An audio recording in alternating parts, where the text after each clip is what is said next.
Hello, survivors. Thank you for taking the time to listen to the story. If you haven't already done so, please subscribe to our channel. We appreciate it, and thank you in advance.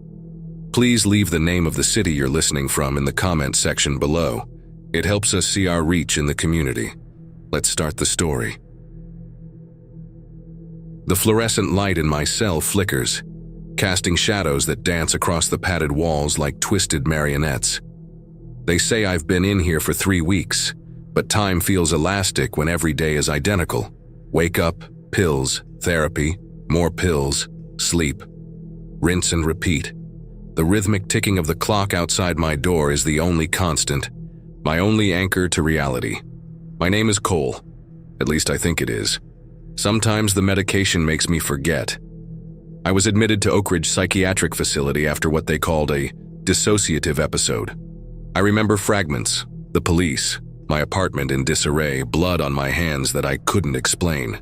They told me I was dangerous, to myself, to others. Maybe they're right, maybe that's why I'm in solitary. The cell is 8 by 10 feet, padded walls, a bed bolted to the floor, a toilet without privacy, and a small wire-reinforced window in the door, my only portal to the outside world. Through it, I can see a slice of the corridor and occasionally catch glimpses of nurses and orderlies passing by. Today feels different, though. The usual background noise of the ward, shuffling feet, muffled conversations, the occasional outburst, has been replaced by something else, a tension that seeps through the walls like poison gas. "Medication time, Mr. Cole," Nurse Rayleigh announced this morning, sliding a paper cup of colorful pills through the small slot in my door. Her hands trembled slightly, and dark circles shadowed her eyes. She'd never looked so afraid before. "Is everything okay?" I asked, swallowing the bitter pills dry. She glanced nervously down the hall. "Everything's fine, just take your medication." But everything wasn't fine. I could feel it. The first scream came at approximately 2:17 p.m. I know because I'd been staring at the clock for hours, watching the second hand tick around in endless circles. It wasn't the usual kind of scream we hear in this place. Not the wail of someone trapped in their own mind or fighting imaginary demons. This was primal, terrified, real. Then another, and another. The overhead speakers crackled to life. "Code Black. All medical personnel report to the East Wing immediately. This is not a drill." Code Black. In my 3 weeks, or has it been months, I'd never heard that before. Footsteps pounded past my door, running, not walking. Through my window, I caught fragments of chaos, staff sprinting down the corridor, equipment being wheeled past at dangerous speeds, someone sobbing hysterically. "What's happening?" I called out to a passing orderly, Jeffrey. I think his name was. He'd always been kind to me. "Jeffrey." He slowed just for a second, his face pale as paper. "Stay in your room, Cole. Don't make any noise." Before I could ask more, a crash echoed from somewhere down the hall. Metal hitting floor, glass shattering, followed by more screams. Marcus ran toward the sound. That was 4 hours ago. No one has come by since, no medication, no dinner, no reassurances. Just distant sounds of struggle punctuated by periods of eerie silence. The lights flickered again, longer this time before steadying. The clock outside has stopped at 6:21. My window to the world shows only an empty corridor. The floor spattered with something dark that I tell myself is just medicine from a dropped tray. "Hello?" I call out periodically, my voice growing hoarser each time. "Is anyone there?" No answer. What if they've all left? What if they've evacuated the building and forgotten about those of us locked away? The thought sends panic rising in my chest, a familiar tightness that usually precedes an episode. I force myself to breathe deeply, counting backwards from 10 like Dr. Winters taught me. 10. Just a hospital emergency. 9. Someone will come soon. 8. This is real, not a delusion.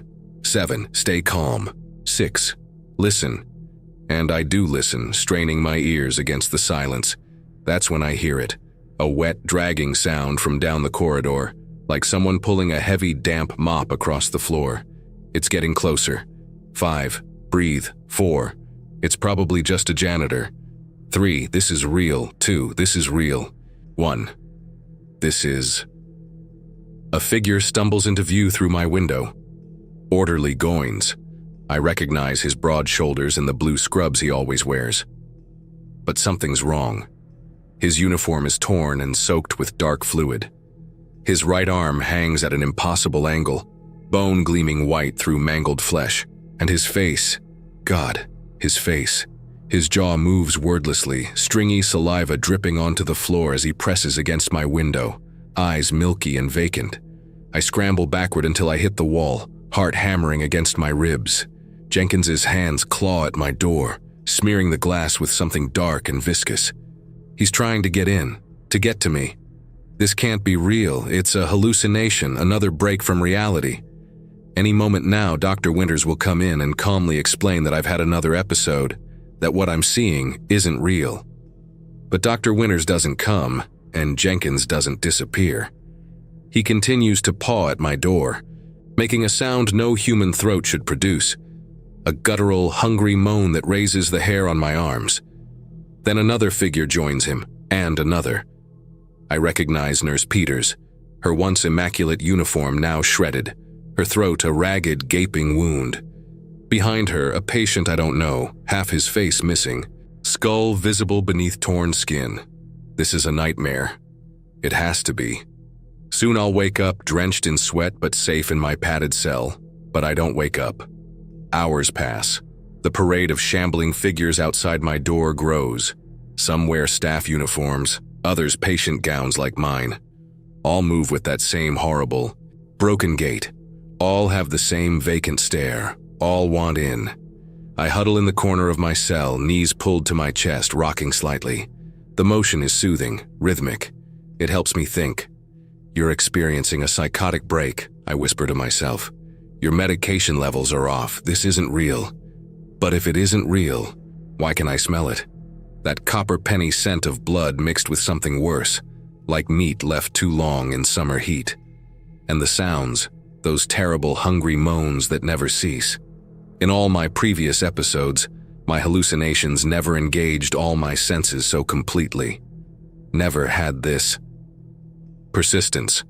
A new thought, terrible in its implications, begins to form. What if this is real? My mind races through possibilities. Disease, some kind of mass hysteria, or maybe... The word forms in my mind before I can stop it. Zombies. I almost laugh at the absurdity. Zombies aren't real, they're movie monsters. Fiction. But the things outside my door, what else could they be? People who are dead but still moving. People trying to attack the living. A sudden craving hits me, not for food or water, but for my medication. The pills that blur reality and dull my thoughts. For the first time, I want the fog they bring. Because if this is reality, then reality has become a nightmare. Night falls, or at least I think it does. The lights in the corridor have failed, leaving only the emergency lights that cast everything in a bloody glow. Most of the things have wandered away, though occasionally one shuffles past my door. In the relative quiet, exhaustion overtakes me, and despite everything, I drift into an uneasy sleep. I dream of Catherine, my sister. The last time I saw her was before my admission, her worried face as she helped the paramedics load me into the ambulance. "It's going to be okay, Cole," she said, but her eyes told a different story. Is she safe now? Does she know what's happening? Would she come for me if she could? When I wake, my cell is bathed in pale morning light filtering through the small, high window I'd almost forgotten existed. For a moment, blessed clarity washes over me. Yesterday's horrors feel distant, dreamlike. Then I hear it, that dragging, shuffling sound returning. A figure appears at my door, pressing against the glass. Not Jenkins or Chen this time, but a face that stops my breath. Catherine. Her blonde hair matted with blood, her blue eyes now milky white, her cheek torn open to reveal teeth and gum. She stares at me without recognition, pawing mindlessly at the barrier between us. "No," I whisper, tears burning my eyes. "Not you, Catherine, please, not you." My sister, or the thing wearing her face, continues to scratch at my door, leaving crimson streaks on the glass. Behind her, more shapes gather, drawn perhaps by the sound of my voice. I close my eyes, press my palms against my ears, and scream until my throat is raw. When I finally look again, Lily is gone. Was she ever really there? Is any of this real? The rational part of my brain, the part that still works despite the medication, despite the fear, tries to make sense of it all. If this is happening, if people are turning into those things, then my cell might be the safest place for me. Ironic that my prison has become my sanctuary. But for how long? I have no food, no water. The small sink attached to my toilet still works, but I don't know for how much longer. Eventually, I'll starve in here, unless someone comes, unless there's rescue. I press myself against my door, peering carefully through the window. The corridor stretches empty in both directions, though signs of struggle are everywhere. Overturned gurneys, scattered papers, dark stains on the walls and floor. "Hello," I call out, not too loudly. "Is anyone alive out there?" My only answer is a distant moan followed by the sound of breaking glass somewhere in the building. Hours pass in a haze of anxiety and confusion. I drift between convinced certainty that this is all a hallucination and terrified acceptance that the world has ended while I've been locked away. My stomach cramps with hunger. My throat burns with thirst despite the metallic-tasting water from the sink. As afternoon light slants through my high window, a new sound catches my attention. Not the shuffling gait of the infected, but a steady, purposeful footfall. Human steps. I press my face to the glass again, heart pounding with desperate hope. A figure appears at the far end of the corridor, moving cautiously, not shambling, but alert, careful. A living person. They're dressed in what looks like security gear, dark uniform, some kind of vest, a baton in one hand, something else in the other. "Here," I shout, forgetting caution in my desperation. "I'm here, help me." The figure freezes, then moves toward my voice, stepping carefully over debris. As they get closer, I can make out more details. A woman, mid-30s maybe, dark hair pulled back tight, face smudged with dirt or blood. The object in her hand is a gun. She approaches my door cautiously, eyes darting between me and the corridor behind her. "Who are you?" she asks, voice low and tense. "James Cole," I reply, struggling to keep my voice steady. "I'm a patient. They left me locked in here when everything happened. Please, you have to let me out." She studies me through the glass, eyes calculating. "Are you hurt? Bitten?" The question confuses me. No, I'm not hurt, just hungry and thirsty. What's happening out there? What are those things? A shadow crosses her face. "You really don't know, do you?" Before she can explain, a cacophony of moans rises from somewhere nearby. The woman's head snaps toward the sound, her body tensing. "They're coming," she mutters, then looks back at me. "I'll come back for you, I promise. But right now, I need to move. They're drawn to noise." "No, wait!" I press my hands against the door. "Please don't leave me here." "I'll come back," she repeats firmly. "There's a whole wing of this place I haven't cleared yet. I have to know what I'm dealing with before I start unlocking doors. Just stay quiet. I'll return." And then she's gone, moving swiftly down the corridor, disappearing around the corner just as the first of the infected stumbles into view at the far end. I sink to the floor, torn between hope and despair. Someone alive knows I'm here. Someone might help me. But they're gone now, and I'm still locked in, still surrounded by those things, still unsure of what's real and what's delusion. Night falls again. The moaning outside continues, sometimes louder, sometimes softer but never completely silent. My mouth feels like it's filled with cotton, my stomach a hollow pit.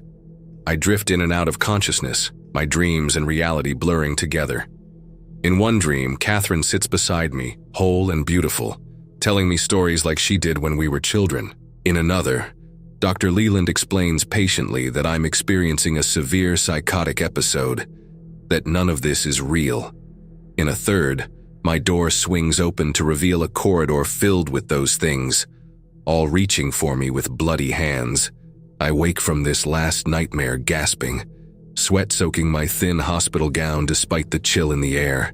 For a moment I'm disoriented, unsure of where or when I am. Then I see it. A small object on the floor near my door, something that wasn't there before. I crawl forward, muscles stiff from hours on the hard floor. It's a protein bar and a small bottle of water, with a note scrawled on a torn piece of paper. Returning tomorrow, be ready, stay silent. Cassandra. I clutch the items to my chest, tears of relief stinging my eyes. This is real. The woman, Diana, came back. She's real. Which means the rest of it is real too. The infected, the collapse, whatever catastrophe has befallen the world while I've been locked away. For the first time since this began, I'm absolutely certain. This is no hallucination. This is reality, however nightmarish it might be. I carefully open the water bottle and take a small sip, savoring the clean taste. I unwrap the protein bar and break off a tiny piece, letting it dissolve on my tongue, making it last. Outside my door, the infected continue their mindless patrol. But now there's something they don't know, something that fills me with equal parts terror and strange, unexpected hope. Tomorrow, my door will open. Tomorrow I'll face whatever world exists beyond these padded walls. Tomorrow I'll discover if I'm sane enough to survive it. I wake to the sound of purposeful footsteps in the corridor, not the stumbling gait of the infected, but the measured steps of someone alive, someone aware. My heart quickens as I scramble to my feet, pressing my face against the small window. It's her, Cassandra, moving cautiously through the debris-strewn hallway. She's dressed differently today.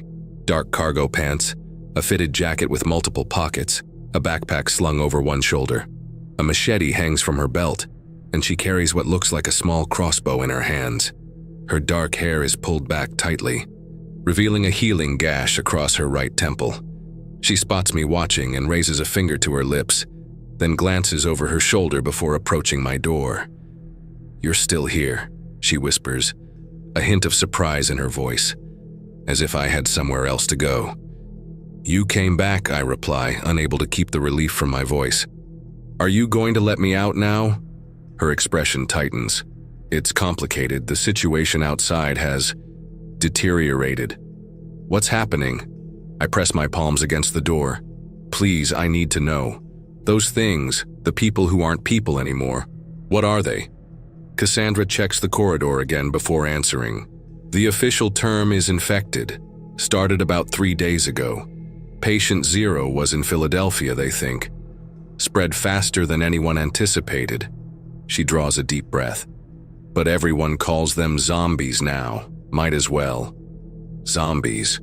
The word I'd been afraid to fully acknowledge, even in my own thoughts. Hearing it spoken aloud makes it real in a way that terrifies me. "How does it spread?" I ask, trying to keep my voice steady, clinical. "Bites primarily. Any exchange of bodily fluids. Once infected, transformation takes between 10 minutes and an hour, depending on the location of the bite." Her words are clipped, factual. The closer to the central nervous system, the faster it happens. I process this information, trying to make sense of it. Is it everywhere? Or just here? Eastern seaboard is gone. Midwest holding on. West Coast implementing quarantine measures, but... She shrugs, the gesture eloquent in its hopelessness. "It's been 3 days and we've lost most major population centers. 3 days. The world has collapsed in just 3 days." "My sister," I say suddenly. "Catherine, she lives in Dover. Is there any way to know if—" "I'm sorry," Cassandra cuts me off. "Communication networks are down, no way to know who made it and who didn't." She hesitates, then adds more gently, "But Dover was hit hard, early. The news lands like a physical blow. I'd seen Catherine, or thought I had, outside my door yesterday, but that could have been a hallucination. My condition sometimes makes me see things that aren't there, especially under extreme stress. Or maybe, I saw her," I say, my voice barely audible. Outside my door, she was one of them. Cassandra's expression softened slightly. Could have been anyone. They all look similar after turning. The brain damage affects their facial muscles, causes that distinctive expression. I nod, clinging to this small mercy. That perhaps I hadn't really seen my sister turned into one of those things. Why are you here? I ask, suddenly curious. In a psychiatric facility? She unshoulders her backpack and retrieves a bottle of water and another protein bar, passing them through the slot in my door. I was a security consultant for a pharmaceutical company. When the outbreak started, I was working on updating their emergency response protocols. Ironic, right? She gives a humorless laugh. I was in Baltimore when everything went to hell. Made my way here looking for supplies. Medical facilities are usually well stocked. Found more than I bargained for. I want to ask if she's found other survivors, but a different question presses more urgently. Are you going to let me out? Her silence tells me everything. You can't just leave me in here, I say, trying to keep the panic from my voice. I'll die. I've been leaving you supplies, she points out. I'll continue to do that. Until what? Until you decide to move on? Until you can't come back? My voice rises despite my best efforts. I'm not crazy. Not in the way you think. I never said you were. Then why won't you open the door? Cassandra sighs, brushing a strand of hair from her face. Because I don't know why you're in here. Because in times like these, trust gets people killed. Because I'm one person trying to survive, and I can't take on extra— I can help, I interrupt. I'm stronger than I look. Before I got sick, I was a park ranger. I know how to handle myself outdoors. I can help you. She studies me through the glass, weighing my words. What's your diagnosis, the real one? The question catches me off guard. Schizophrenia with paranoid features, I admit. But I'm medicated. I'm stable when I take my pills. And I'm out of pills now, so you'd better let me out before I really do go crazy. It's a weak attempt at humor, but she doesn't smile. When was your last dose? Yesterday morning. Nurse Rayleigh gave it to me right before everything went to hell. Cassandra nods, processing this information. The pharmacy here is picked clean. Looters, probably. But I've found some medical supplies. She hesitates. What happens when you go off your medication? Worst case scenario. I consider lying but decide against it. Hallucinations, paranoia, sometimes violent outbursts. But it takes weeks, not days. I'd be fine long enough to find more medication. You ever hurt anyone during an episode? She asks directly, her eyes never leaving mine. The question stings. That's why they put me in here, I answer honestly. There was an incident. I thought my neighbor was plotting against me, that he'd planted listening devices in my apartment. I confronted him. Things escalated. You attacked him. I was defending myself from a threat that wasn't real, I clarify. But yes, technically, I attacked him. Been on medication ever since, and nothing like that has happened again. She absorbs this information, her expression unreadable. How do I know you're telling me the truth? About the medication working, about being stable? You don't, I admit. You have to trust me. Like I have to trust that you'll come back with supplies. Like I have to trust that you won't just leave me here to die. I press my palm against the glass. We all take risks now. That's the world we live in. Her gaze is penetrating, assessing. The illness that caused all this. It affects the brain, makes people aggressive before they turn completely. The early symptoms look a lot like a psychotic break. Understanding dawns. You think I might be infected. That's why you won't let me out. I don't know what to think, that's the problem. She glances down the corridor again. I need to be sure. I've been locked in this room for 3 days, I argue. If I was infected, I'd have turned by now. You know that. Unless the psychiatric medications are slowing the progression, she counters. There's so much we don't know about this thing yet. I press my forehead against the cool glass of the window, desperation rising like floodwater. Please, I whisper. I can't die in here. For a moment, her resolve seems to waver. Then a distant crash echoes through the building and her body tenses, alert to new danger. "I have to go," she says, already backing away from the door. "That sounded close." "No, wait!" I slam my palm against the door. "You can't just leave me." "I told you I'll come back." She's moving steadily backward now, crossbow raised and ready. "Stay quiet, don't attract attention." "Cassandra." My voice rises to a shout as panic overtakes me. "Please don't leave me here." But she's already turning, moving swiftly down the corridor, disappearing around the corner. I continue to pound on the door, rational thought submerged beneath waves of terror and abandonment. "Come back!" I scream, no longer caring about the noise. "Please!" My fists slam against the door until my knuckles split and bleed. I kick the padded walls, tear at the mattress on my bed, hurl myself bodily against the unyielding barrier. The rational part of my brain knows I'm having an episode. The stress, the fear, the dropping medication levels in my system all combining to push me over the edge. But that knowledge does nothing to stem the tide of panic. I scream until my voice gives out, collapsing finally onto the floor, sobbing in ragged, silent gasps. The light filtering through my high window shifts and fades as the day progresses, shadows lengthening across my cell. Outside my door, the moans of the infected rise and fall like a macabre tide, drawn by my outburst, then gradually dispersing as silence returns. Exhaustion claims me eventually, darkness sweeping over my consciousness like a merciful blanket. I awake with a start, momentarily disoriented. Sunlight streams through the high window of my cell, casting a bright square on the padded floor. For a moment my mind is blank, peaceful. Then memory floods back, the infected Cassandra, her refusal to free me, my breakdown. But something feels different. The air smells cleaner. The constant background noise of moaning infected is gone, replaced by the familiar sounds of the psychiatric ward. Distant conversations. The squeaking of non-slip shoes on linoleum. The metallic clatter of breakfast trays. I sit up, wincing at the stiffness in my muscles, the raw ache in my throat. My knuckles are unbroken, showing no evidence of my violent outburst against the door. The mattress on my bed is intact, not torn to shreds as I remember. Confusion washes over me. I get to my feet and approach the door, peering through the small window. The corridor outside is clean and brightly lit. No debris, no dark stains, no evidence of struggle or chaos. An orderly pushes a medication cart past my door, nodding politely as he catches my eye.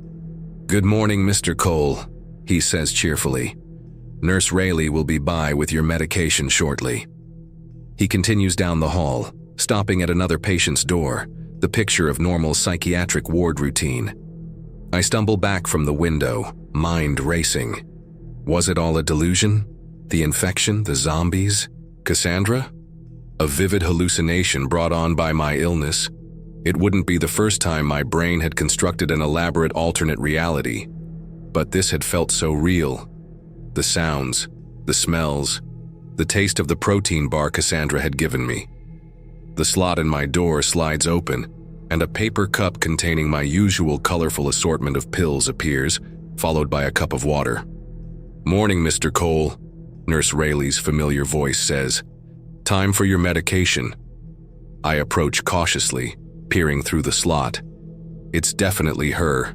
Dark hair pulled back neatly, crisp white uniform, the small silver cross she always wears around her neck. No blood. No torn clothing, no milky eyes or ravaged flesh, just the competent, slightly stern nurse I've known for weeks. "Was there an emergency yesterday?" I ask, taking the medication cups. "Some kind of problem on the ward?" She frowns slightly. "No, nothing unusual. Why do you ask?" "I thought I heard screaming," I say carefully. "Saw some strange things through my window." "Your hallucinations have been increasing," she says, making a note on her clipboard. "Dr. Leland will want to know that. We might need to adjust your medication." I nod, swallowing the pills dutifully. "Right, thank you." The slot closes and Nurse Rayleigh moves on to the next patient. I return to my bed, sitting on the edge, trying to reconcile my vivid memories with the apparent normality outside my door. Had my mind fabricated the entire apocalypse? It seemed the only logical explanation. After all, zombies aren't real. People don't die and then get up and walk around. That's the stuff of movies, not reality. Relief washes over me. My sister isn't dead. The world hasn't ended, I'm just sick, and with the right medication I'll get better. The day progresses with the usual routine. Breakfast arrives through the slot in my door. Dr. Leland stops by for a brief check-in, asking about my sleep, my thoughts, my hallucinations. I tell him about the zombie apocalypse I thought I experienced, and he nods understandingly, making notes in my file. "The brain is remarkable," he says. "Yours created an entire doomsday scenario, complete with sensory details and logical progression. That's actually a good sign. Your cognitive functions are quite strong, even if they're currently misdirected." I accept his assessment, feeling a strange mix of embarrassment and relief. It's humbling to realize how completely my mind can trick me, but comforting to know that the horrors I experienced weren't real. As evening approaches, the ward quiets down. Dinner comes and goes. The lights in the corridor dim for night hours. I lie on my bed, staring at the ceiling, feeling the medication's familiar fog settling over my thoughts. It's almost comforting, this chemical buffer between me and my own mind's dangerous creativity. Then I hear it, so faint I almost miss it. A sound that doesn't belong in the normal symphony of night noises on a psychiatric ward. A moan. Low, guttural, hungry. I sit up, heart suddenly pounding. It could be anything. Another patient having a nightmare, the building's old plumbing, the wind outside. But it sounds exactly like the infected from my hallucination. Cautiously, I approach the door again, pressing my face to the small window. The corridor is dim, lit only by the emergency lights that run along the baseboards. It appears empty. Then a shadow moves at the far end, a shambling figure that emerges from the darkness. Even in the dim light, I can see something's wrong with the way it moves. Its head lolls loosely on its shoulders, arms swinging lifelessly at its sides. As it comes closer, entering a pool of light, I can make out more details. An orderly's uniform, torn and stained, milky eyes, blood-smeared chin. My breath catches in my throat. This can't be real. I'm hallucinating again. The medication should prevent this. A second figure joins the first, this one in a patient's gown. Then a third in a doctor's white coat. They move with that terrible puppet-like rhythm I remember from my hallucination, as if invisible strings were jerking their limbs forward in grotesque imitation of human locomotion. The infected, no, the figments of my imagination, shuffle past my door without noticing me. I back away slowly, mind racing. This isn't real, it can't be real. Dr. Leland just confirmed that the zombie outbreak was a delusion. Nurse Rayleigh is fine. The ward is functioning normally. But as I retreat to my bed, a new sound reaches my ears, distant at first, then growing louder. Screams, running footsteps, the crack of what might be gunfire. Real or delusion, truth or madness, there's no way to know for certain. The walls of my cell, once a prison, now feel like protection against whatever awaits outside, whether it's the infected hordes of a collapsing civilization or just the twisted creations of my own damaged mind. I sit on the edge of my bed, watching the door, listening to the sounds that might or might not be real. Either possibility is terrifying in its own way. If the infection is real, then the world is ending, and I'm trapped in a padded cell, dependent on the mercy of strangers for survival. If it's not real, then I'm losing my grip on reality despite the medication, descending deeper into madness with no way to distinguish truth from delusion. As the sounds outside my door grow louder, or perhaps just more vivid in my perception, I find myself almost hoping for the zombies, because in a world of infected, there's at least the possibility of escape, of survival, of finding others like Cassandra who are fighting to stay alive. In a world where the monsters exist only in my mind, there is no escape. The cell I truly can't leave is the one inside my skull, padded with medication and therapy, but always always waiting to transform into a prison of terror at the whim of misfiring neurons. The door's small window frames a world that might be ending, or perhaps the only thing ending is my tenuous connection to reality. Either way, I'm locked in, watching through the glass as truth and delusion dance together in the dim light of what might be the apocalypse, or might just be another night in the psych ward. The only certainty is uncertainty itself, and the knowledge that whether the monsters are real or imagined, their power to terrify remains absolute.